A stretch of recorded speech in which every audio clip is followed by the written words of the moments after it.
인생을 짧게 보는 사람보다는 멀리 보고 길게 보는 사람이 성공할 가능성이 훨씬 더 높습니다. 그리고 지금 당장 일어난 일에 집착하는 사람보다는 앞으로 일어날 일을 미리 생각하는 사람이 훨씬 더 건강하고 성숙하게 살아갑니다. 이건 뭐 당연한 거죠. 그래서요, 사람들은 미래가 안 보이니까, 앞이 안 보이니까 참지 못하고 기다리지 못하고 믿지 못해서 사고를 치는 거예요. 다음에 일어날 일이 보이고 좀 미래가 보이고 그 다음 일이 보이면 마음의 안정감도 들고 괜찮을 텐데 이게 안 보이니까 못 참는 거죠. 못 기다리는 거예요. 못 믿는 거예요. 그러니까 스스로 사고를 치는 거예요. 인생이 잘 안 되는 거죠. 사람들은요, 멀리 보고 싶은데 한계가 있어요. 사람의 눈에는 한계가 있기 때문에. 그래서 멀리 보려면, 이 한계를 넘어서 멀리 보려면 보조장치가 필요해요. 여러분, 망원경은요, 멀리 있는 사물을 보게 만듭니다. 눈으로 볼 수 없는 걸 망원경을 통해서 보면 그게 멀리 보이잖아요. 야간 투시경이라는 게 있거든요. 밤에 이 깜깜한 중에도 이게 보이는 게 있어요. 이 야간 투시경으로 보면 적들이 침입하는 걸 볼 수 있게 해줍니다. 깜깜한데 침입하는 걸 그걸 통해서 보게 해주는 거죠. 전체 망원경은 저 멀리 있는 별들의 존재를 확인하게 해줍니다. 여기서 중요한 게 뭐냐면 육안으로 안 보인다고 존재하지 않았던 게 아니죠. 깜깜한 중에 벽들이 안 치러오는 게 아니에요. 쳐들어와요. 근데 못 보고 있는 거죠.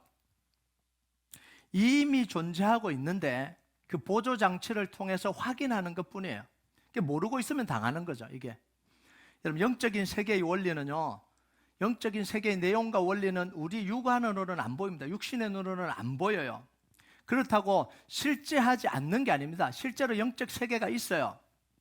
그런데 우리의 육신의 눈에는 안 보이니까 없는 것처럼 생각해요. 그런데 말씀의 렌즈를 통해서 보면 그게 다 보이는 거예요.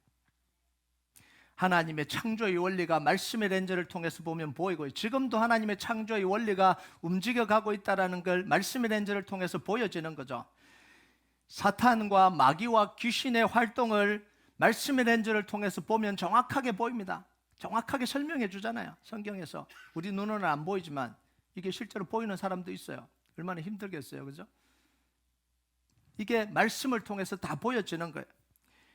믿음을 통해서 미래를 볼 수 있게 해줍니다. 믿음은 바라는 것들이 실상이고 보지 못하는 것, 우리 육신으로 못 보는 것들을 미리 말씀을 통해서 보게 해주시는 거예요. 기도할 때 하늘에서 어떤 일이 일어나는지를 말씀을 통해서 우리에게 알려주시잖아요. 우리가 땅에서 기도할 때 땅에서도 매면 하늘에서 매일 것이고 땅에서 풀면 하늘에도 풀리리라. 기도할 때 하나님의 역사가 어떻게 일어나는지 말씀의 렌즈를 통해서 다 보여주시는 거예요. 이 땅에서 하나님의 구원의 역사를 어떻게 이루어 가시는지, 구원의 역사를 이루어가는 하나님의 손을 보게 되는 거죠.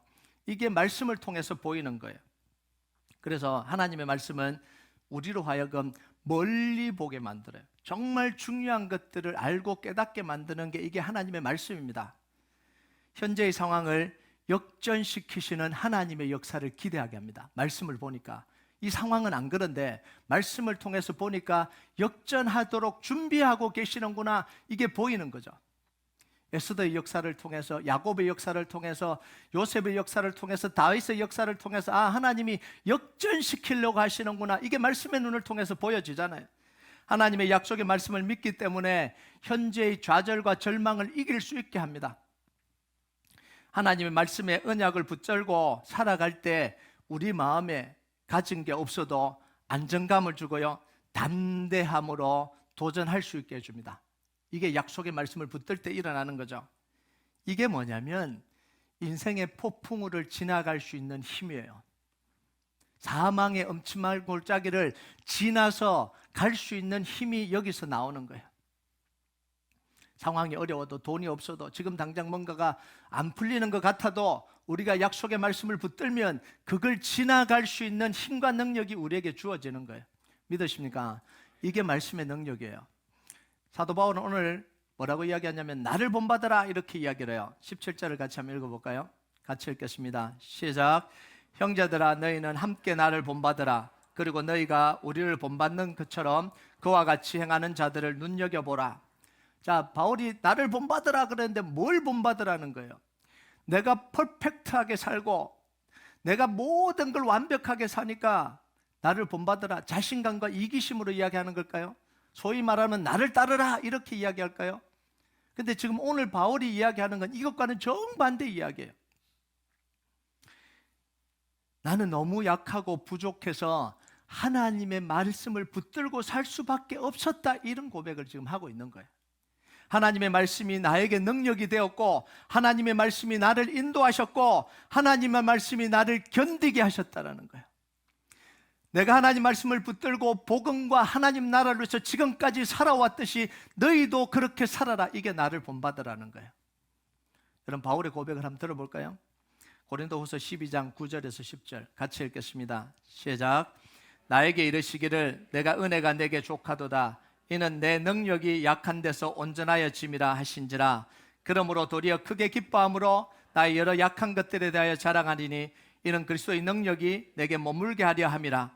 그러므로 내가 그리스도를 위하여 약한 것들과 능욕과 궁핍과 박해와 공고를 기뻐하노니 이는 내가 약한 그때의 강함이라. 이게 뭐죠? 사도 바울이 자기 속에 있는 이 가시, 정말 괴로워서 자기 인생을 다 삼켜버릴 만큼 고통스러운 이 일을 위해서 하나님, 내가 하나님의 사역자로 살아가고 복음 전하기 위해 살기 위해서 이 가시를 좀 빼줬으면 좋겠어요. 없애줬으면 좋겠어요. 그런데 하나님은 그대로 두시잖아요. 그러면 우리의 반응은 뭐예요? 하나님, 저는 절대 못 살겠어요, 이러잖아요. 이것 때문에 더 약해진 거죠. 그런데 바울은 거기서 무너지지 않고 그 약함 중에 하나님의 약속의 말씀 붙들고 하나님 주신 사명 붙들고 그렇게 살아가니까 대단하고 건강하고 모든 걸 다 가진 사람이 이룬 역사보다 더 놀라운 역사를 하나님은 이 바울을 통해서 이루어 가셨다라는 거예요. 이 고백을 하는 거죠. 바울은 연약함 중에도 강하게 하신 하나님의 능력을 의지해서 인생의 폭풍우를 뚫고 지나온 겁니다. 이게 바울이에요. 고린도후서 11장 23절에서 27절까지 보면 어떤 폭풍우를 뚫고 지나왔는지 바울이 자기 입을 통해서 이렇게 이야기합니다. 옥에 갇히기도 하고 40에 하나 감암매를 5번 맞고 태장을 3번 맞고 돌로 1번 맞고 3번 파선하고 일주일 동안 깊은 바다에 표류를 하고 여행하면서 강의 위험, 강도의 위험, 동족의 위험을 겪었고 자지 못하고 목마르고 배고프고 추위에 고통당했다. 이걸 보통 사람들이 겪으면 뭐라 그러냐면 아, 나 안 해. 이게 반응이잖아요. 내가 이렇게 고통스러운데 못하겠다라는 거예요. 안 하겠다라는 거죠. 이게 당연한, 어떻게 보면 사람으로서 당연한 겁니다. 그런데 중요한 건 뭐냐면 이런 도전과 공격과 어려움이 바울을 쓰러뜨리지 못했다라는 거예요. 이게 놀라운 거예요. 이 모든 어려움이, 인생을 하나 완전히 끝장내버릴 것 같은 그 어려움이 바울을 무릎 꿇게 하지 못했다라는 거예요. 여러분, 우리에게 질문을 좀 던져야 돼요. 우리는 신앙생활 하면서 인생의 도전을, 사단의 공격을 이길 능력이 우리 속에 있냐라는 거예요. 우리가 열심히 신앙생활 하는데 진짜 우리 속에 그 세상의 도전이, 우리 앞에 다가오는 이 도전, 때로는 어렵고 고난이 찾아오고 때로는 아프고 힘들고 때로는 오해받고 상처받고 힘든 그걸 우리가 정말 믿음으로 이겨낼 힘이 우리에게 있냐라는 거예요. 사랑과 돈과 건강을 다 잃어버렸을 때도 하나님을 붙들고 견고하게 서 있는 영적 힘이 우리에게 있냐라는 거예요. 여러분, 이 힘이 우리에게 있길 주님의 이름으로 축복합니다. 우리가 신앙생활하는 게 이게잖아요. 왜 축복 안 해줘? 축복받아야지. 기도하면 다 들어주는데 왜 안 해줘? 늘 나약하게 불평하고 불만하고 조금이라도 힘들면 못하겠다고 하고, 그걸 위해서 우리가 신앙생활하는 게 아니잖아요. 어떤 어려움과 힘겨움과 고통과 그것들이 있더라도 주님이 주신 이 복음 전하기 위해서, 사명으로 살기 위해서 그걸 이겨낼 수 있는 능력을 우리에게 주시는 게 이게 하나님이시잖아요. 이걸 우리가 붙드는 거잖아요. 여러분, 바울이 여기서 또 하나 중요한 이야기를 하는데요, 자기뿐만 아니라 나를 본받아라 그랬잖아요. 근데 자기뿐만 아니라 자기처럼 약속의 말씀을 붙들고 살아가는 사람들을 뭐 하라고요? 눈여겨보라, 이렇게 이야기를 해요. 그들이 어떻게 어려움을 이겨가는지, 그들이 어떻게 기도하는지, 그들이 어떻게 말씀의 능력으로 자기 삶의 그 어려움을 이겨가는지 눈여겨보라, 이렇게 이야기를 합니다. 여러분, 이게 왜 중요하냐면요, 말씀을 붙들고 기도하고 어려움을 이겨가는 사람들이 모이면 영적인 흐름을 형성을 합니다. 이게 한 사람이 아니고 영적 흐름이 되어버립니다. 강물처럼 거센 이 파도가 아니죠. 강물. 예. 거센 이 물살을 형성하고 하는 거예요. 그 흐름 속에 있으면 같은 영향을 받아요. 같은 능력을 얻고 같은 하나님을 체험합니다. 제가 시골에서 자랐잖아요. 한국에 있을 때 시골에 있으면 여름이 되면 장마가 져요. 그러면 물이 갑자기 이 강물이요, 그냥 이 발목도 안 차던 물이 이 범람을 해서요, 강 전체에 그냥 이렇게 쫙 밀려 내려갑니다. 그러면 그게 뭐가 떠내려오냐면 다 떠내려와요. 돼지도 떠내려오고 닭도 떠내려오고, 예, 뭐 깡통도 떠내려오고. 그러니까 그게 떠내려올 게 아니잖아요. 그냥 잘 있는 건데 이게 강물이 형성이 되니까 그걸 다 쓸고 내려가는 거예요. 그게 돼지든 그게 닭이든 상관없는 거죠. 그냥 다 쓸고 가는 거예요. 여러분, 교회 안에 이런 영적 흐름이 형성되는 게 너무 중요합니다. 교회 안에 말씀대로 살았을 때 하나님이 역사하신 이 간증이 넘쳐나고요. 기도할 때 하나님이 어떻게 역사하셨는지, 어떻게 문제를 이겨갔는지 이 간증이 넘쳐나고요. 예배 드릴 때 성령의 임재가 강력하게 일어나는 이 흐름이 형성돼야 되는 거예요. 여러분, 이 흐름이 형성되면 어떻게 되겠어요? 예배할 때 힘을 얻게 되죠. 함께 예배 드리는 사람이 힘을 얻게 되는 거예요. 아무리 지쳐서 아무리 소망이 없어서 왔더라도 이 예배 속으로 들어오면 힘이 다시 나는 거예요. 예배할 때 하나님의 나라가 임하고요, 사단의 권세가 무너지는 거예요. 예배 한 번 드리는 것은 사단의 권세가 무너지는 거예요. 여러분, 이 성령의 강력한 흐름이 교회 속에 형성되면 모든 성도들이 이 성령의 능력을 경험하는 거예요. 그런 갈망이 생기는 거예요. 사단과 세상이 우리 성도들을 넘어뜨리지 못하도록 하는 거예요. 보호가 되는 거죠. 그래서 교회 안에 이 말씀의 흐름, 기도의 흐름, 영적 흐름이 강력하게 일어나는 게 너무너무 중요합니다. 여러분, 그런데요, 교회 이름으로 모여서 세상이 즐기는 걸 즐기고 있으면 이게 얼마나 허망한 거예요. 이게 교회인데, 가지 모임으로 모여서, 교회 이름으로 모여서 세상이 사람들이 하는 걸 그냥 다 하고 그걸 즐기고 그게 좋은 줄 알고 그렇게 하면 교회가 이 힘을 다 잃어버리는 거예요. 영혼 다 뺏기는 거죠. 사단이 하는 대로 다 끌려가는 거예요. 지금 하나님이 교회를 세우신 이유가 이 영적인 능력을 통해서 이 사단에게 묶여있는 영혼들, 인생에 이 방황하는 영혼들, 정말 인생을 포기하고 싶은 영혼들을 예배를 통해서, 기도를 통해서, 말씀을 통해서 살려놓기를 원하는데, 우리는 모여서 예수 이름으로 모여서, 교회 이름으로 모여서 한 잔도 하고 그냥 세상이 즐기는 그걸 즐기고 그렇게 있으면 얼마나 이 불쌍한 거예요. 얼마나 비참한 거예요, 이게요. 여러분, 우리 교회 속에요, 이 강력한 영적 흐름이 일어나길 주님의 이름으로 축복합니다. 근데 우리가 알아야 되는 게 뭐냐면, 이게 이제 우리의 바람이잖아요. 근데 교회는 항상 다른 흐름을 만들려고 하는 힘은 반드시 작용한다는 사실을 기억해야 됩니다. 그게 사단을 통해서도 일어나고요. 뭐 사단이 사람을 통해서도 하는 거죠. 또 사람을 통해서 그런 분위기를 깨려고 하는 것들이 계속해서 일어나요. 여러분, 18절을 한번 볼까요? 같이 읽겠습니다. 시작. 내가 여러 번 너에게 말하였거니와 이제도 눈물을 흘리며 말하노니 여러 사람들이 그리스도의 십자가의 원수로 행하느니라. 바울이 아무리 강력하게 메시지를 전해도 그 교회 속에 성령의 역사가 계속해서 일어나고 있어도 정말 눈물 흘리면서 간곡하게 부탁을 해도 전혀 다른 방향으로 가는 사람들이 있다는 거예요. 바울은 이들을 그리스도의 십자가의 원수로 행하는 사람들이다, 이렇게 이야기를 해요. 여러분, 이들이 교회 안에서 도대체 뭘 추구하길래 십자가의 원수로 행한다, 이렇게 표현을 할까요? 여러분, 19절을 한번 볼까요? 19절 같이 읽겠습니다. 시작.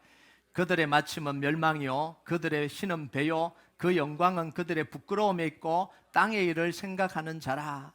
자, 여기서는 1차적으로 학자들은 이게 그 음식법, 음식정결법과 할례에 대해서만 고집하고 있는 유대 율법주의자들에 대해서 비난하는 이야기라고 봐요. 근데 또 다른 학자들은 뭐냐면 거기에 포커스를 맞추지 말고 이 문맥에 포커스를 맞추자 이렇게 이야기하는 학자들도 있어요. 오늘도 우리가 그 문맥에 좀 포커스를 맞춰서 말씀을 전하려고 그래요.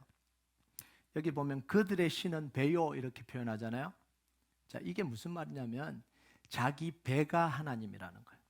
하나님은 여호와 하나님이어야 되는데 그 사람들에게는 하나님이 뭐냐면 자기 배가 하나님이에요. 여러분, 배는요 인간의 욕망과 욕구의 집합체를 상징하는 게 이게 배입니다. 욕구 덩어리예요. 욕구 덩어리. 이게 배가, 이 욕구가 하나님이 되어버렸다라는 이야기예요. 내가 하고 싶고 내가 원하고 내가 가지고 싶고 내 육체가 느끼는 대로 하는 것이 가장 중요하다는, 하나님보다 더 중요하다는 이야기죠. 그래서 내 욕구 앞에서는 하나님이든 말씀이든 영혼이든 다른 사람이든 앞설 수 없다라는 이야기입니다. 이런 사람들의 신앙생활의 우선순위는 뭐냐면 자기 욕구 충족입니다. 집에서도 내 욕구 충족. 그러니까 가족들이 얼마나 힘들겠어요. 교회에 와서도 내 욕구 충족. 그러니까 함께 있는 사람들이 얼마나 힘들겠어요. 그러니까 신앙생활의 모든 관심이 어디에게 포커스가 맞춰져 있냐면 나에게만 포커스가 맞춰져 있는 사람이란 이야기예요. 내가 좋아야 되고 내가 편해야 되고 내가 손해보면 안 되고 내가 원하는 걸 다 얻어야 되고 하나님도 내가 원하는 걸 방해하면 안 되는 거예요. 교회도 내가 원하는 걸 방해하면 안 되는 거예요. 교회도 나를 불편하게 하면 안 되는 거예요. 왜 나를 불편하게 하냐? 내가 편해야 되는데 왜 나를 신앙생활 편하게 못하게 하냐? 목사님은 늘 말씀대로 살아라 그러고 복음 전해야 된다 그러고 늘 전도해야 된다 그러고 그래서 왜 나를 불편하게 만드냐? 안 그러길 주님의 이름으로 축복합니다. 예, 아멘을 안 하시는 거 보니까 불편한가 봅니다 지금.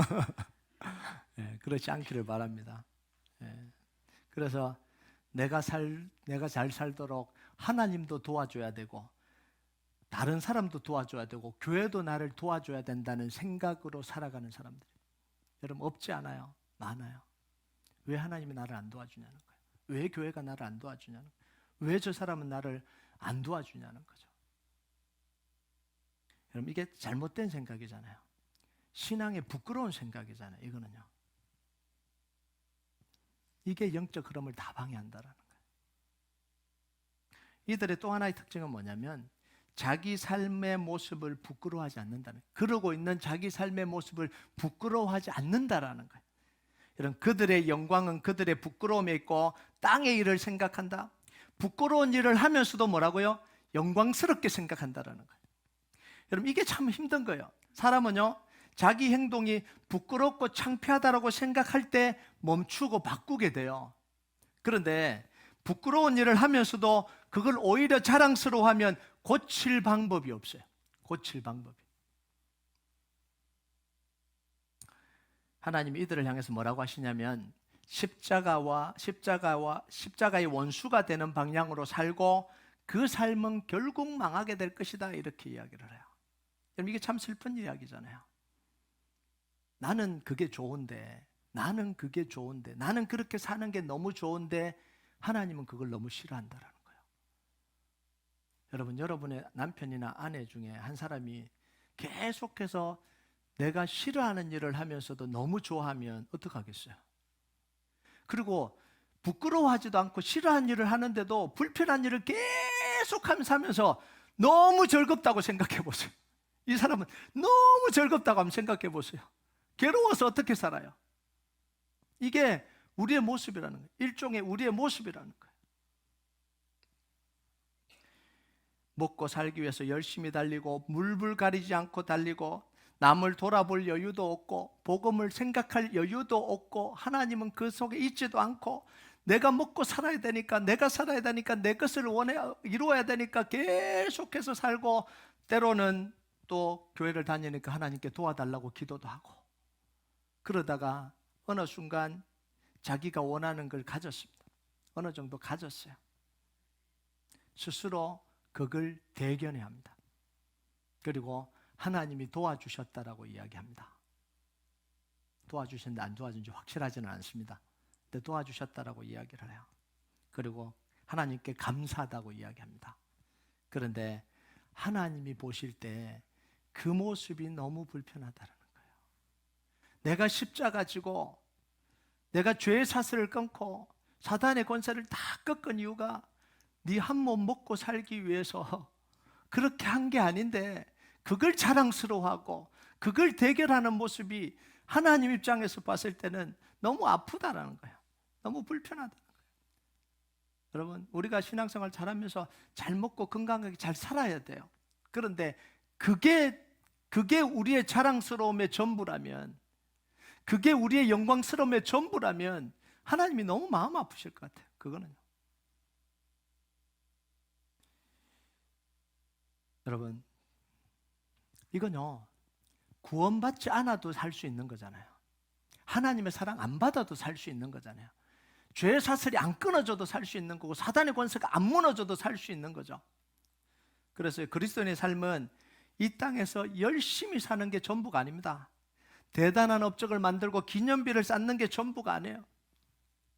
하나님이 기뻐하시는 삶을 사는 것이 중요합니다. 하나님이 우리에게 주신 사명을 이루는 게 훨씬 더 중요합니다. 하나님이 우리가 이 땅에서 살아가도록 부탁하신 일을 이루는 게 훨씬 더 중요합니다. 이게 그리스도인이에요. 왜냐하면 우리 시민권은 이 땅에 있는 게 아니라 하늘나라에 있기 때문에 그래요. 여러분, 20절 우리 같이 한번 볼까요? 20절 같이 읽겠습니다. 시작. 그러나 우리의 시민권은 하늘에 있는지라 거기로부터 구원하는 자 곧 주 예수 그리스도를 기다리노니. 여러분, 이 땅에서 우리의 삶을 잘했다 못했다 평가하실 분은요, 우리 자신도 아니고 세상 사람도 아니에요. 내가 스스로 대견하다 그래서 잘 사는 게 아니에요. 다른 사람이 부러워하는 삶을 살았다 그래서 잘 살은 게 아닙니다. 잘 살았냐 못 살았냐를 평가하실 분은 우리의 구원자 되신 예수님밖에 없어요. 이게 유일한 평가시. 우리의 목표는 우리의 인생이 마감하는 날 우리에게 생명 주신 그 예수님께 잘했다 칭찬 듣는 게, 그게 우리의 목표여야 됩니다. 다른 사람보다 좀 더 잘 돼서, 다른 사람보다 좀 더 유명해져서, 다른 사람보다 좀 더 많이 가져서 스스로 자부심을 느끼고 떵떵거리고 나는 이 정도면 인생을 잘 살았지, 그건 우리의 생각이고요. 그건 신앙의 목표는 아닙니다. 그렇다고 다 뭐 유명해지지 말라 이런 이야기 아니에요. 유명해져야 됩니다. 크리스천들이 유명해져야죠. 성공해야죠. 대단한 걸 쌓아야죠. 그런데 그게 목표가 아니라는 거죠.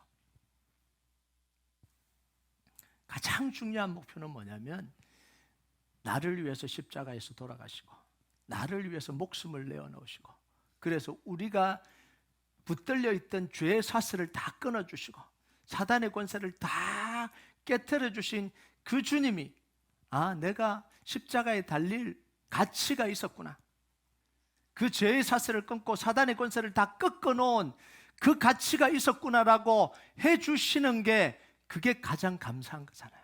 그게 가장 큰 자랑이잖아요. 그럼 제가 목회자로서 수많은 목회자들을 보잖아요. 근데 정말 제가 부러운 사람들이 있어요. 정말 제가 존경하고 정말 그분들을 보면서 힘이 나고 마음이 따뜻한 사람들이 있습니다. 그런 사람들이 누구냐면, 유명하고 대단하고 큰 교회 하는 사람들이 아니에요. 물론 그것도 굉장히 좋고 정말 그 감사한 일이에요. 한 번씩 소식을 들을 때 자기에게 맡겨준 그 자리, 그게 크든지 작든지 시골이든지 도시든지 그 영혼을 붙들고 기도하면서 하나님이 나와 함께 계신다라는 그 이야기들을 나누고, 내가 평생 그 성도들과 함께 하나님 나라를 위해서 살아가려고 발부둥치는 그 소식을 들을 때가 제일 감사해요.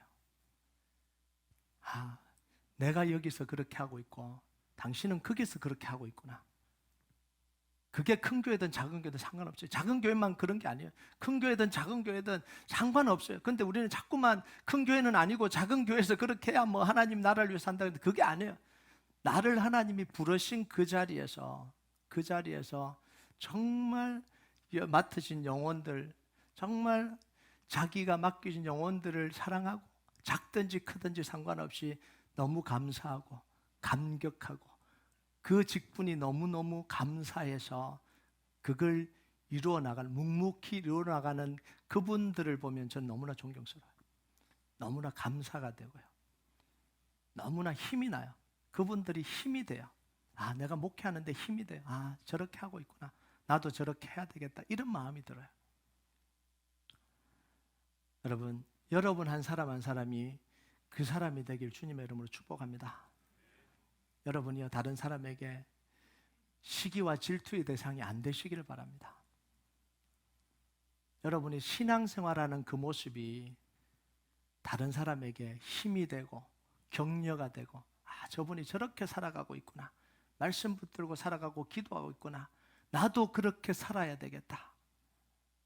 저분이 가지고 있는 게 시기하고 탐내고 나도 저거 하려고 저렇게 해야 되겠다. 이런 게 아니라 정말 그분 때문에 힘이 나고 그분 때문에 그렇게 믿음으로 살려고 하는 갈망이 생기는 그런 성도들 되시길 주님의 이름으로 축복합니다. 그럼 판단 기준이 뭐냐는 거죠. 하나님 우리를 판단해 주실 판단 기준이 뭐냐? 예수님이 성천하시기 전에 우리에게 부탁하신 일입니다. 너무나 잘 알죠. 마태복음 28장 18절에서 20절 같이 읽겠습니다. 시작. 예수께서 나와 말씀하여 이르시되 하늘과 땅의 모든 권세를 내게 주셨으니 그러므로 너희는 가서 모든 족속으로 제자를 삼아 아버지와 아들과 성령의 이름으로 세례를 베풀고 내가 너에게 분부한 모든 것을 가르쳐 지키게 하라. 볼지어다 내가 세상 끝날까지 너희와 항상 함께 있으리라 하시니라. 모든 족속으로 제자 삼고 아버지와 아들의 이름으로 세례를 주고 말씀을 가르쳐 지키게 하는 이 사명, 이게 우리가 처음부터 끝까지 붙들고 살아야 될 하나님의 명령이에요. 이걸 지상명령이라고 부릅니다. 지극히 높은 명령이고 가장 중요한 명령입니다. 모든 명령을 능가하는 명령이 바로 이겁니다. 그런데 많은 오늘날 교회들이 이게 지극히 지상명령이 아니에요. 가장 낮은 명령이 되어버렸어요. 먹고 살고 잘 되고 더 부유해지고 더 많은 것을 가지기 위해서요. 그런 메시지를 듣기로만 하고 아무렇게 살아도 괜찮다. 그냥 사랑한다. 어쨌든 사랑한다. 네 모습 있는 그대로 다 사랑한다. 여기에 딱 교회들이, 성도들이 길들여져 버려서 이제는 그런 메시지를 전해주지 않으면 마음이 답답해지고 마음에 불편함이 생기고, 그런데요 능력은 다 잃어버리고 살아가고 있는 거예요. 여러분, 우리 교회는 계속해서 이 메시지를 할 겁니다. 끝까지 할 겁니다. 이게 우리가 해야 될, 여러분이 불편하고 제가 불편해도 끝까지 해야 되는 거예요. 이게 하나님이 우리를 부르신 이유입니다. 교회가 존재하는 목적이에요. 여러분, 세상에 많은 법이 있는데요, 그 모든 법을 다 뛰어넘는 법이 있습니다. 그게 뭐냐면 계엄령이죠. 계엄령이 선포되면 그 모든 법이 그 속에 다 종속돼요. 우리가 먹고 사는 법은 하나님의 이 지상 명령을 앞서지 못합니다. 그래서 예수님이 이 명령을 지키는 모든 사람들에게 다른 걸 다 공급해 주시겠다고 합니다. 이 지상 명령을 내리면서 이걸 위해서 살아가는 사람들에게 하나님은 모든 걸 다 공급해 주시겠다고 약속하신 거잖아요. 마태복음 6장 31절 33절 같이 읽겠습니다. 시작. 그러므로 염려하여 이르기를 무엇을 먹을까 무엇을 마실까 무엇을 입을까 하지 말라. 이는 다 이방인들이 구하는 것이라. 너희 하늘 아버지께서 이 모든 것이 너에게 있어야 할 줄 아시느니라. 그런즉 너희는 먼저 그의 나라와 그의 일을 구하라. 그리하면 이 모든 것을 너희에게 더하시리라. 이런 복음을 전하고 말씀 전하는 일을 위해서 수고하는 사람들에게 모든 것을 더해 주시겠다라는 거예요. 이건요, 복음을 전하는 일에는, 복음을 전하는 건 모든 일에 우선한다는 이야기입니다. 그리고 복음 전하는 일은 절대로 망하지 않는다는 거예요. 복음 전하는 일은 절대로 실패할 수 없다라는 걸 이야기를 해주시는 거예요. 자, 그러면 지혜로운 사람은 빨리 깨닫습니다. 지혜로운 사람은 하나님의 말씀을 믿고 자기 인생의 방향을 말씀 전하고 복음 전하는데 걸어버려요. 그럼 그 인생 망하지 않는다는 거예요. 그래서요, 우리가 신앙생활도 지혜롭게 해야 돼요.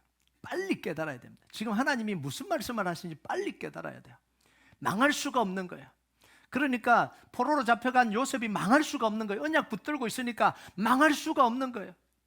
다니엘이 바빌론 포로로 잡혀가도 망할 수가 없는 거예요. 정권이 바뀌고 쫓아내요. 그 바빌론 사람들이 얼마나 화가 나겠어요. 저 이방인이 와갖고 총리의 대장이 되니까 얼마나 화가 나겠어요. 정치적으로. 그러니까 정권이 바뀔 때마다 쫓아내려고 그러고요. 그리고 호시탐탐 노려서 쫓아내려고 그래요. 그런데 망할 수가 없는 거예요. 끌어내리면 하나님이 올리시고, 끌어내리면 올리시고, 그래서 계속해서 그 자리를 지켜가도록 해주시는 거예요. 이게 하나님의 역사예요. 여러분, 사업과 직장과 인생이 복음 전하는 도구로 쓰임받을 때 우리 인생은 절대로 망할 수 없어요. 그 사업은 절대로 망할 수 없습니다. 근데 그 사업하고 사기치고 그럼 망해요. 근데 정말 복음을 위해서 하나님 내 인생을 드리고 그 사업을 드리고 하나님 앞에 그렇게 살기로 갈망하면 하나님이 지켜주실 수밖에 없어요. 이게 약속이잖아요. 그래서 다니엘서 12장 3절 같이 읽겠습니다. 시작. 지혜 있는 자는 궁창의 빛과 같이 빛날 것이요 많은 사람을 옳은 대로 돌아오게 한 자는 별과 같이 영원토록 빛나리라. 이 지혜로운 사람이 누구예요? 다니엘 같은 사람이에요.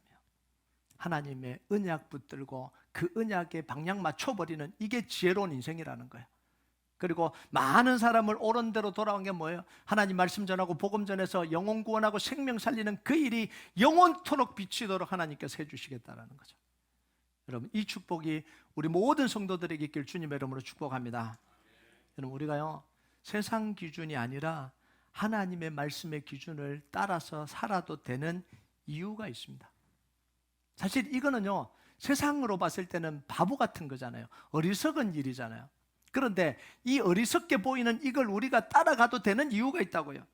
우리에게 지상명령을 하신 그 예수님은 하늘과 땅의 모든 권세를 가지고 그 명령을 하셨고요, 그 그리스도는 만물을 그 발 아래 굴복시킬, 모든 만물을 그 발 아래 굴복시킬 능력이 있으신 분이기 때문에 그래요.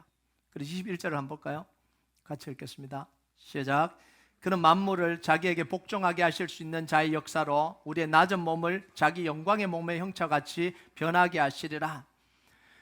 예수님은요 아무리 지금 잘 나가는 사람도 한순간에 아무것도 아닌 것처럼 만들 수 있는 분이 하나님입니다.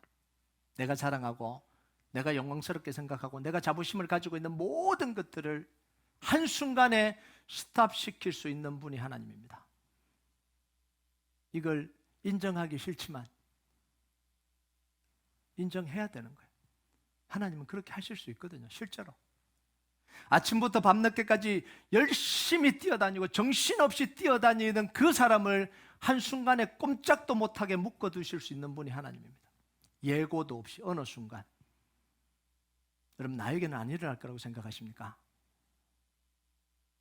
하나님이 작정하시면 한순간에 아침부터 저녁까지 아무것도 못하고 그냥 붙잡혀 있어야 될 일이 일어나기도 합니다. 그럼 하나님은요 다윗이 입고 있던 이 천한 목동의 옷을 벗기시고 왕의 옷을 입혀주실 수 있는 분이죠. 평생 다윗은 아버지의 구박받고 형들의 구박받으면서 그 작은 동네에서 양치고 인생이 끝날 줄 알았습니다. 그런데 어느 순간 하나님의 언약 붙들고 살았더니, 구원의 언약 붙들고 살았더니 옷을 바꿔주시는 거예요. 왕의 옷으로 바꿔주셨습니다. 이게 하나님의 역사예요. 왕이 되려고 살았던 것도 아닌데 하나님의 옷을 바꿔주시는 거예요. 왜냐하면 다윗을 통해서 구원의 역사가 일어나기 위해서는 옷을 바꿔야 되기 때문에 그래요. 하나님은 죄수의 옷을 입고 있던 이 요셉을 성추행범으로 잡혀서 평생 감옥에서 썩어야 되는 게 이게 요셉의 운명이었잖아요. 물론 누명을 쓰기는 했지만, 그런데 하나님이 그 죄수의 복을 벗고 총리의 옷을 입히고 가락지를 끼워주신 게 하나님입니다. 왜냐하면 요셉을 통해서 이집트를 구원하시고 이스라엘의 구원의 역사를 이루어 가시려면 옷을 바꿔야 되기 때문에 그래요. 하나님이 정말 여러분의 그 인생 속에서 복음을 전하고 하나님 나라를 이루는데 여러분의 옷이 바뀌어야 되면 바꿔주실 거예요. 타이틀을 바꿔야 된다면 바꿔주실 거예요. 그게 하나님입니다. 그리고 마지막 날 우리 비천한 몸을 영광의 몸으로 변화시킬 수 있는 분이 하나님입니다. 변화시켜 주시는 분. 죽어서 썩어지고 끝나버려야 될 우리 몸을 다시 부활시켜서 하나님과 함께 영원히 살도록 해주시는 그분이 우리 주님이십니다. 그래서 왜 우리가 그분의 말을 듣고 그분의 명령을 따르지 않아야 되겠어요? 여러분, 우리가 선택해야 될 삶과 걸어가야 될 삶의 모습은 너무 분명합니다. 히브리서 12장 1절 2절 한번 볼까요? 같이 읽겠습니다. 시작. 이러므로 우리에게 구름같이 둘러싼 허다한 정인들이 있으니 모든 무거운 것과 얽매기 쉬운 죄를 벗어버리고 인내로서 우리 앞에 당한 경주를 하며 믿음의 주여 또 온전케 하시는 이인 예수를 바라보자. 그는 그 앞에 있는 기쁨을 위하여 십자가를 참으사 부끄러움을 개의치 아니하시더니 하나님 보좌 우편에 앉으셨느니라. 우리 앞에 놓인 먹고 사는 문제, 욕구의 문제 앞에 우리는 우리의 마음을 다 빼앗기지 말아야 됩니다. 그게 안 중요하다는 이야기가 아닙니다. 먹고 사는 건 인생에 있어서 굉장히 중요해요. 그런데 우리의 마음을 거기다 다 빼앗겨버리면 안 된다는 거죠. 믿음의 삶을 살았던 허다한 정인들의 삶에 우리의 마음을 둬야 되는 거예요. 그들이 살았던 복음을 위해서, 말씀을 위해서, 하나님 나라를 위해서 살았던 수많은 정인들의 삶에 우리의 눈과 귀가 그곳에 있어야 된다는 거죠. 그리고 그들이 걸어갔던 영적인 대열에 우리가 합류하는 거예요. 여러분, 그들이 경험했던 하나님을 우리도 경험하는 겁니다. 여러분, 저와 여러분이 이런 일에 영적인 흐름을 만들어내는 역사가 있길 주님의 이름으로 축복합니다. 여러분, 여러분의 가지 속에서 영적 흐름을 만들어 가시고요, 여러분의 가정 속에서 영적 흐름을 만들어 가시고요, 우리 교회 속에서 이런 영적 흐름을 만들어내는 여러분 그 주인공이 되시길 주님의 이름으로 축복합니다. 우리 같이 찬양하도록 하겠습니다. 이 찬양 하나님 앞에 좀 올려드립시다. 주 선한 능력으로 안으시네, 그 크신 팔로 날 붙드시네, 절망 속에도 흔들리지 않고 사랑하는 주 얼굴 구하리, 선한 능력으로 일어서리, 주만 의지하리 믿음으로, 우린 고대하네 주 오실 그날 영광의 새날을 맞이하리. 우리가 이 고백 하나님 앞에 좀 같이 올리도록 하겠습니다.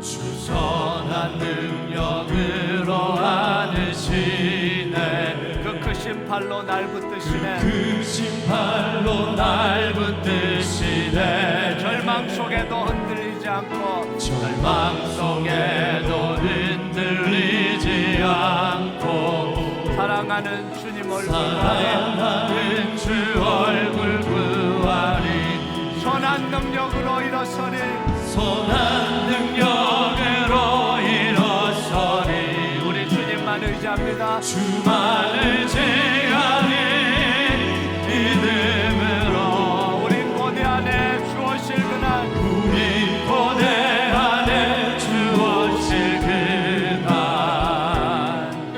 영광의 새날을 맞이하리, 이전의 괴로움 날 애워싸고, 이전의 괴로움 날 애워싸고,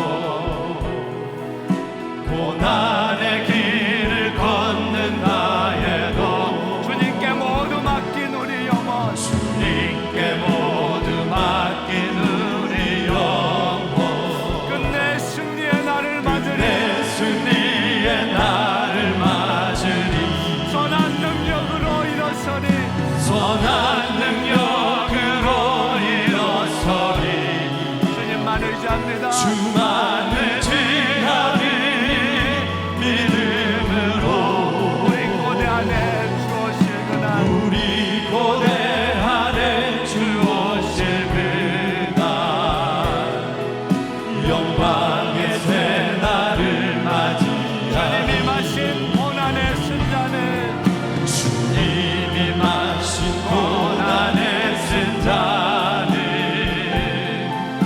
우리도 감사하며 받으리, 주님의 남은 고난 채워가며, 주님의 남은 고난 예수와 채워가며, 복음 위에 살리라, 예수와 복음 위에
시간 우리 좀 같이 기도합시다.